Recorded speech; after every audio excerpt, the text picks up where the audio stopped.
You are listening to the Timelapse History Podcast. Every episode will focus on different periods in world history, ranging from ancient Bronze Age civilizations to the more recent events of the 20th century. Our aim is to take you on a time-travelling journey, and with the help of expert guests, which will include historians, archaeologists, researchers, university professors, and more, we will be investigating the chosen topics with a keen eye for the events, the stories, and the characters which have captured the imaginations of history lovers worldwide. Welcome to the Timelapse History Podcast. I would like to introduce our first ever guest, Dr. Elizabeth Baquedano. Born in Mexico City and now living in London, Dr. Baquedano is an honorary senior lecturer and coordinator of Aztec archaeology at UCL. She is the author of several books such as Los Aztecas, Aztec Sculpture, and Tezcatlipoca, Trickster and Supreme Deity, all available to buy on Amazon, as well as being a contributor to a range of TV shows such as the BBC's The Wonder of Dogs, National Geographic's Who Killed the Aztecs, and Lonely Planet's Conquistadors, Aztecs and Incas. This is episode 1 of the Timelapse History Podcast, where we will be focusing on the Aztecs, their origins, their struggles, their culture, and their lasting legacy in the world. Welcome to the show, Elizabeth. Let's start with your personal interest in Mesoamerica. What do you find so fascinating about these cultures? Well, I was born in Mexico City, and my parents insisted when we were very young that we traveled within Mexico first of all, and then we started traveling to the US and Canada, and they believed that part of the education of children was to take them places. So we traveled extensively, but my father was born in Mérida, Yucatan, and we used to spend summers in Progreso or in Mérida. We used to go to Chichen Itza, we used to go to Uxmal, all these Maya sites that were very attractive to me as a little girl. So it was wonderful to go to these places, to see temples that had interesting stories, the Temple of the Magicians, and they evoked nice things in my mind. So I studied at the Iberoamericana University. They have very high standards. So I was lucky to study with some of Mexico's most distinguished archaeologists at the time, such as Román Piñachán, a very distinguished Maya archaeologist, among other things that he did, Otto Schondube, Beatriz de la Fuente. All these are very big names in Mesoamerican archaeology, and in the case of Beatriz de la Fuente, in the history of art. So I always heard about interesting treasures that they had found. Román Piñachán had found a lot of treasures in the sacred well in Chichen Itza. So that was a wonderful experience to see him draining the well, finding all these artifacts of the Maya, and to see him doing this aquatic archaeology first, and then unearthing treasures of the Mayas. So those experiences were certainly very powerful to me as a student at university. And then I came to the UK to do an MA in Latin American Studies. I took archaeology and I took ethnohistory, and also I was privileged to have Warwick Bray, one of the leading Americanists in the world, particularly a great name when it comes to metallurgy worldwide. And I love Aztec gold. And then I took my PhD with him at University College London, where I specialized on Aztec death sculpture. So the subject of death was particularly important to me. Their perspective on death. Would you mind elaborating more on that? It sounds very gruesome, But really, it's not gruesome at all. The Aztecs saw the symbols as symbols of life, not really death. So a skull is a sign of permanence. Skulls and bones have a long-lasting property, unlike the rest of the body that decomposes and rots away. I imagine it would have been quite comforting to view death as a state of permanence. Death has a lot to do with mythology and what the ancient Mexican people believe. For example, one of the creator gods had to travel to the underworld to retrieve the bones of previous generations to create the present man and present mankind. And in the process, he stumbled and fell.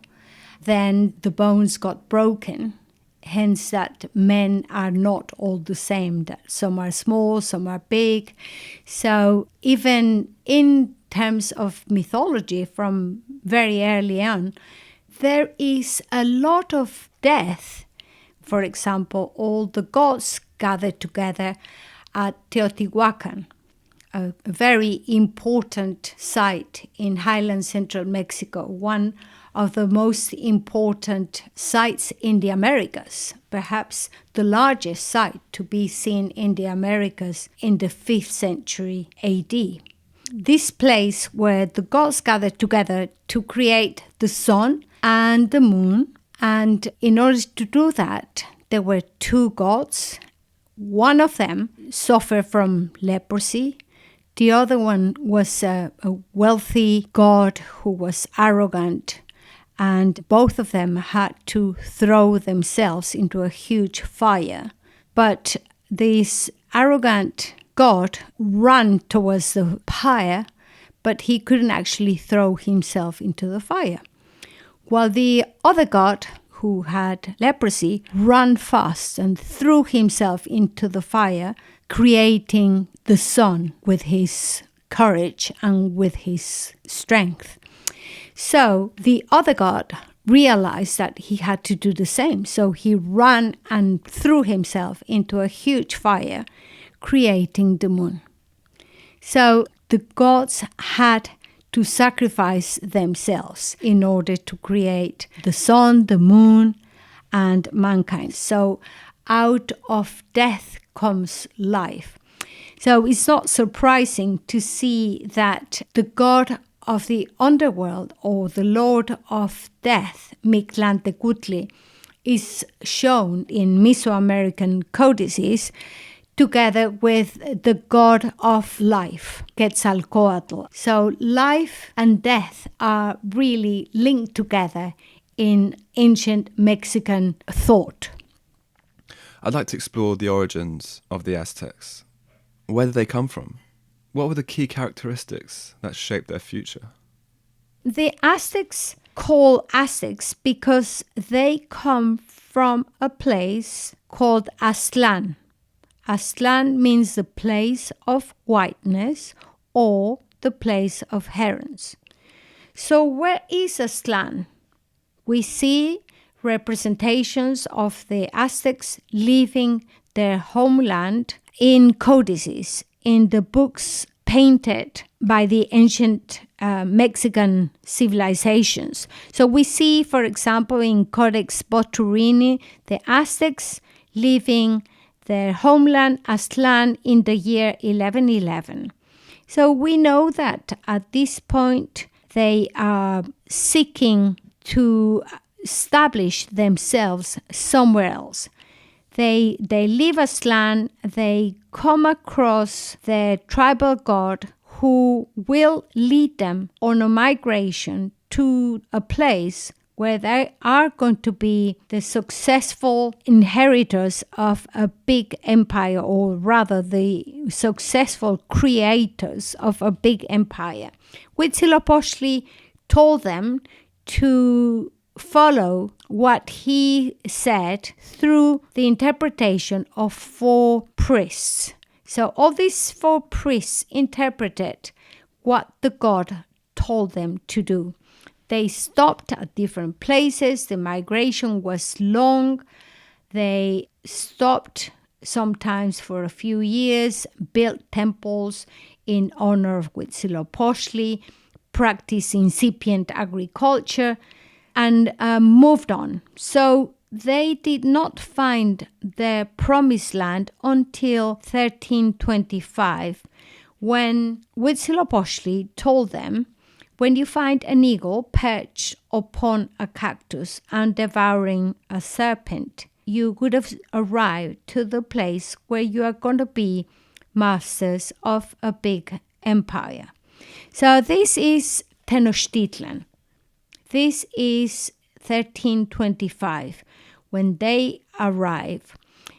Why would you settle in what appears to us to be an inhospitable place, a little marshy island in the middle of the lake? Well, there were advantages to that location. You could get fresh water, you could get salty water, you could get fish, frogs, all kinds of birds. You could also get algae from the lake. They could practice agriculture. So there were many things that were propitious to them. And this is where they first built or erected the first temple to Huitzilopochtli and to Tlaloc, the great temple of the Aztecs. So the early origins of the Aztecs were really from rags to riches. They were a modest group of migrants who were partly uncivilized, known as Chichimecs. Chichimec means those of the lineage of the dog. That does not necessarily mean anything flattering. It means those with barbaric tendencies or with tendencies that are not altogether civilized. Those people who squat on people's lands, those people who sometimes steal people's wives, people's possessions. So it carries a great deal of information as to what the Aztecs were like. But they were really very good at choosing where to go. The best part of the land had been already occupied by other tribes, by other peoples who had migrated into Tenochtitlan. So the best of the land had been occupied. They established themselves at different locations. They stopped at Chapultepec, the place of the grasshopper. But we have to remember that from very modest beginnings, they managed to get to this extraordinary power where they managed to conquer from the Pacific to the Atlantic in only a few hundred years. One aspect that is important to highlight is that from very early on, they proved to be very successful in warfare. So they were subject to several peoples. They were working as mercenaries of other more powerful peoples, such as the Tepanecs, and they proved themselves successful in battle. So they were given lands, they were given women as wives of their god Huitzilopochtli, but they didn't always performed in the best way possible. Moving on further down the timeline, what was the Triple Alliance and how did it come to be? And can you talk to me more about how the Aztecs expanded and were the Aztecs popular with their subjects? We know that the Aztecs were subject peoples to the Tepanecs, but when they freed themselves from the Tepanec yoke, they were able to join forces with two other important cities. So we have Tenochtitlan, Tlacopan, and Texcoco. So we have the three main powers that formed what we know as the Triple Alliance. This was a really successful arrangement, having three powers joining forces. They extracted tribute from this arrangement, but Tlacopan received only a fifth of the tribute that they received. So there were two main powers, Tenochtitlan and Texcoco, and they, from very early on, with Itzcoatl, the fourth Aztec ruler, they envisage the growth of an empire. So we know that as soon as this Triple Alliance was formed, Aztec history was also rewritten. A new chapter in their history had begun.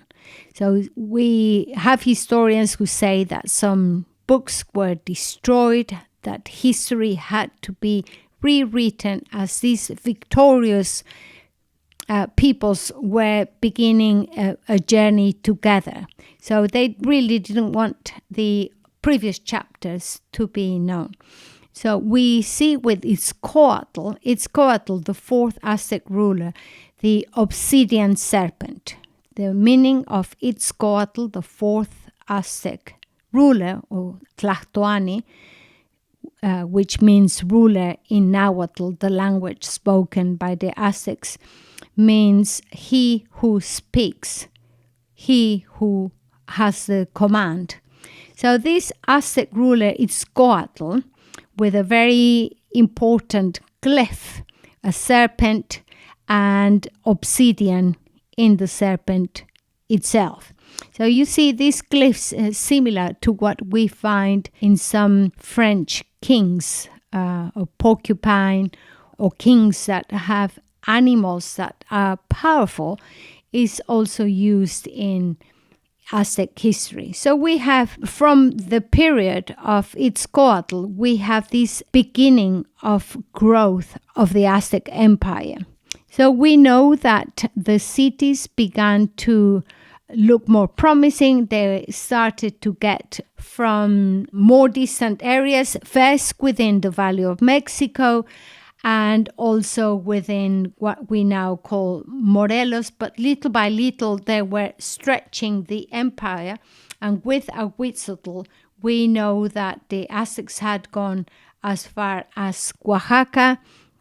The empire had been stretched as far as what we now know as the borders with present-day Guatemala. So it went from the Pacific to the Atlantic and as far as the borders with Guatemala. And up north, it covered all the areas that were significant in terms of the products, without covering necessarily the desert regions, because that is not a very promising area.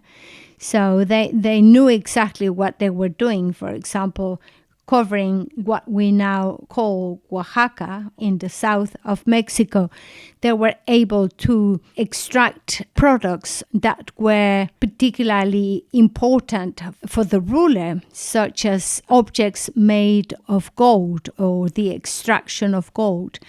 The ruler became more and more sophisticated. The rulers became, in many ways, like a nouveau riche, showing their wealth, showing these precious feathers in their headdresses made of quetzal birds, showing their lip locks, sometimes like the ruler of Texcoco, Netzahualcoyotl, showing eagles as labrets, showing these elaborate capes and cloaks made with cotton, embroidered sometimes with gold or with feathers, carrying gold symbols, carrying turquoise and jade, the products that were more important to the Aztecs. For example, jade, greenstone, signified the power of vegetation. So it was synonymous with life, synonymous with the lush vegetation, synonymous with what is important for man.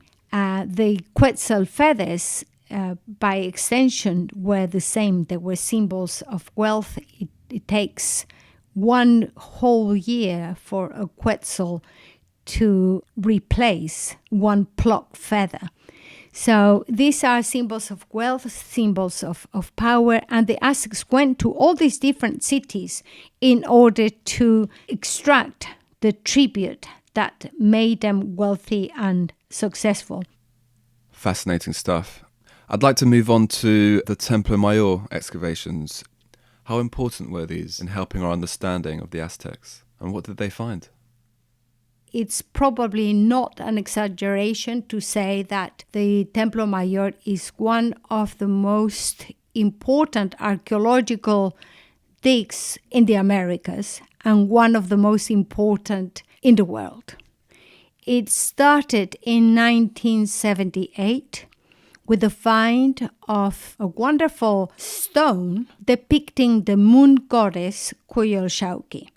So the men working for the electrical company hit a big stone when they realized that this particular stone was so big and had some carvings that they had to call the rescue archaeology team of the National Institute of Anthropology. They came to see this particular monolith and they discovered that what the carvings had were the representations of a woman who had been killed, semi-naked with flaccid breasts, and her body is cut in bits because she fell down a hill, crashing into pieces. So this monolith sparked off the excavations in 1978 of the Templo Mayor. Having found the location of one of the most important Aztec deities, they could find the place of Huitzilopochtli, the most important Aztec god. So Eduardo Matos Moctezuma, the director of the archaeological expedition, applied to start the excavations, and he organized a very successful team of archaeologists working with him. These excavations were very serious because they are right in the center of Mexico City. So it's very difficult to dig in Mexico City in the center because all these constructions were built on a lake. So when you start digging down, the phreatic level, the water level comes up. So digging is a serious problem. To make things worse, there are a great deal of 16th century buildings. So the problem became apparent. What do we do? Do we demolish a 16th century temple in order to get to the archaeology of the Aztecs? So there were many considerations, but luckily some of the buildings were not in very good state and some of them were dismantled. Luckily, the Templo Mayor archaeologists were able to recover what we see today. The Templo Mayor is a temple dedicated to two deities, the Aztec tribal god Huitzilopochtli, god of war and an aspect of the sun, and the other temple is the temple dedicated to Tlaloc, god of rain and god of agriculture. These two temples are placed on a platform. They have the same height, the same proportions. They both have their own independent stairways, and they are symbolically the representation of two mountains. One is the mountain of maintenance, the mountain that provides men with food and what is necessary to survive. The other one is the mythical hill where Huitzilopochtli, tribal god of the Aztecs, was born. So that is Coatepec, the place of birth of Huitzilopochtli. Why are they so important in Mesoamerican thought? Well, the mountains are seen as the places of wealth. They contain food. They are the places where men eventually go back to when they die. So they are also considered places of death. So these mountains symbolically are full of important references. If we think of an agricultural society that depended upon agriculture to survive, it's not surprising that one of the temples was dedicated to the god of rain and to the god of agriculture. But on the other hand, the Aztecs were not altogether agriculturalists. They also were fierce warriors that were very successful in warfare. And during the dry months, the Aztecs expanded their territory and conquered cities through warfare. So at the same time, these two temples represent one agriculture and the other one warfare. One represents the wet season, the other one represents the dry season. There are two main seasons in Mesoamerica, the rainy season and the dry season. So by having these two principles represented, you also have the ideology of the Mexica or the Aztecs very well represented. These two temples were religious structures as well. So these temples had their patron god, and the Aztecs made offerings to these two deities. Over 200 offerings have been found at the Templo Mayor. So these offerings are extraordinary because they tell us not only about their beliefs, but also what products they obtain from tribute from the different cities that they conquered. They also tell us about the gods that they believed in. You also have a great deal of importance given to the sea. So even though there's no sea in Mexico City, the tribute that was paid from the provinces around the Gulf Coast and other areas is also represented in the offerings. So you have the presence of the sea, the generatrix of all living things, where you have a layer of sand, you have all kinds of shells, you have fish, swordfish, turtles, crocodiles. So this universe that we find at the Great Temple of the Aztecs is extraordinary. Bernal Díaz del Castillo described in his True History of the Conquest of Mexico that Moctezuma had a zoo with every possible animal in Mexico. So all kinds of species being kept in a vivarium where all these species were kept alive and sometimes were necessary for the offerings at the Great Temple of the Aztecs. The amount of creatures that are buried, the amount of objects that tell us of the provinces that paid their tribute, whether they were masks or figurines made of greenstone or jade or turquoise or gold or silver, all these wonderful materials that were offered up to the gods. And of course, it's not only a matter of finding this, it's a matter of excavating in these terribly difficult conditions. It's important to remember that in order to find out what species of these animals we are dealing with, we need biologists, we need zoologists. So if you are looking at the shells, where do they come from? Do they come from the Pacific? Do they come from the Atlantic? If we see knives, obsidian knives or flint knives that are covered up with materials, why would you dress up a flint knife what is the purpose. Some of the knives were dressed with the clothes that represented the gods. So it's a very intricate symbolism, but it's also an extraordinary amount of information that we have in these offerings. So one of these knives that I was talking about, for example, has the pelt of a monkey. So why monkeys? So monkeys are associated with the god of music, with the god of flowers, with the patron god of sports, Xochipilli.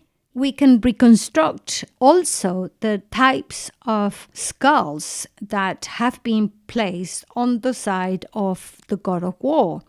So if we see skulls pertaining to humans, we can tell how old the individual was. We can also tell if he had been placed in a special platform or had been exhibited or strung on a rod on a skull rock.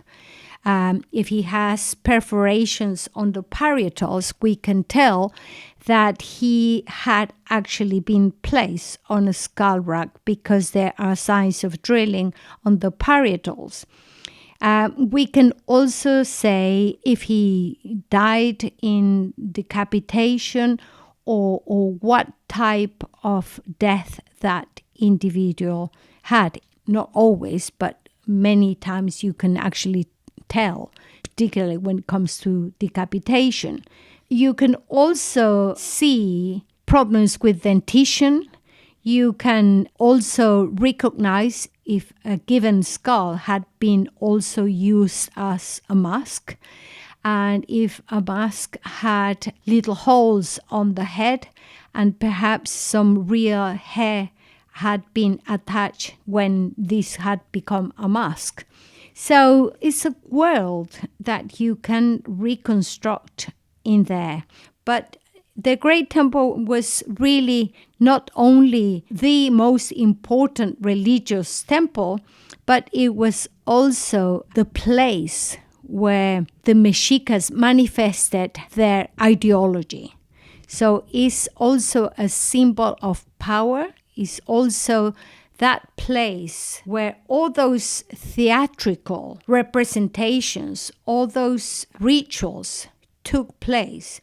So it must have been a very impressive place for all those individuals who had not been subdued to the Aztec state to come and see those extraordinary rituals that took place. It must have been intimidating for those who saw the mighty power of the Aztecs and how they express this in their rituals. So you have to think of a wonderful setup of this temple in the middle of the lake with the volcanoes in the background, having incense burning with this beautiful scents coming out with the dug-out canoes bringing people to witness ceremonies and rituals, to witness the power of the Aztecs, to witness the wealth of the rulers, the importance of religion, but also the importance of the ideology and how they represented it. So this is not only a religious temple, it's many things. So all these details that we know is extraordinary thanks to the excavations of the archaeologists of the Templo Mayor. Eduardo Martos Moctezuma excavated with his team for many years until he retired, and Leonardo Lopez Luján has been in charge of the archaeology at the Templo Mayor. So we have had since 1978 to the present day 42 years of ongoing excavations. It's all that world that is deposited, all that world that is telling us of the universe, of the cosmos of the ancient Mexicans. Finally, Elizabeth, what is the legacy of the Aztecs? What aspects of Aztec culture have survived, both in Mexico and elsewhere? Well, the Aztecs spoke Nahuatl. Luckily, Nahuatl is still spoken in Mexico, in several parts of Mexico.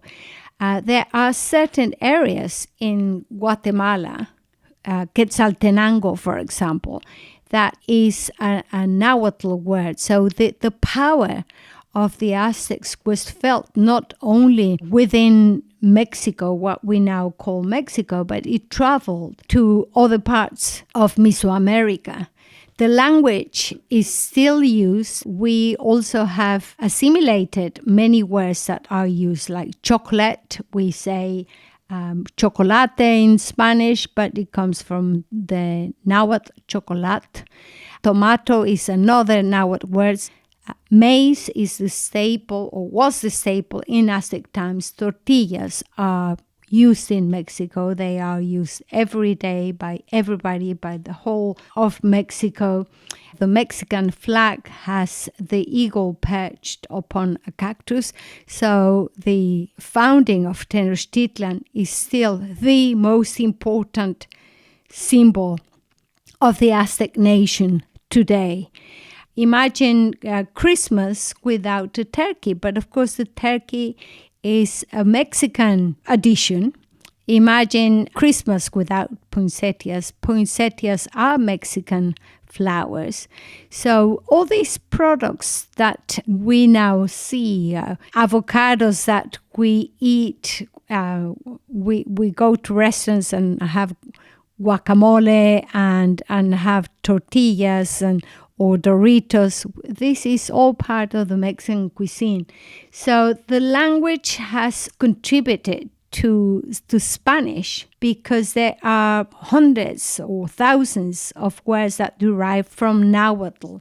You also have the same principles of agriculture. You still see the so-called chinampa system, or the so-called floating gardens, the chinampas, these wonderful fields that are grown on the lake, on the side of the lake, where you get up to 3 crops a year, or the Aztecs did. And nowadays, these rich agricultural lands are still producing poinsettias, producing maize, are producing amaranth, all these staples of Aztec times. So the Aztec legacy can be seen today in many of the churches. When you go to a Catholic church, many of the churches were built using the stones from Aztec temples, and you see some carvings that still show the presence of the Aztecs. You see christening fonts that have been recarved from Aztec monuments.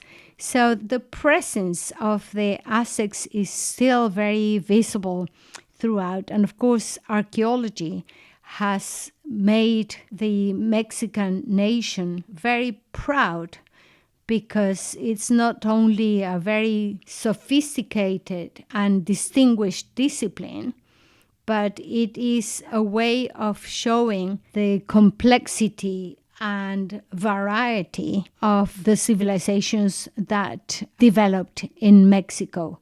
Not only in Mexico, Tenochtitlan, capital of the Aztecs, but in many other areas such as Maya or in Oaxaca, where there are wonderful archaeological sites. But with a country with more than 15,000 archaeological sites, and that is only a very small figure. This is just to show the amount of archaeology that one can expect in such a rich country.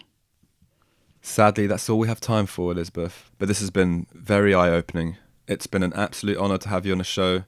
Thank you so much for your time and your insight.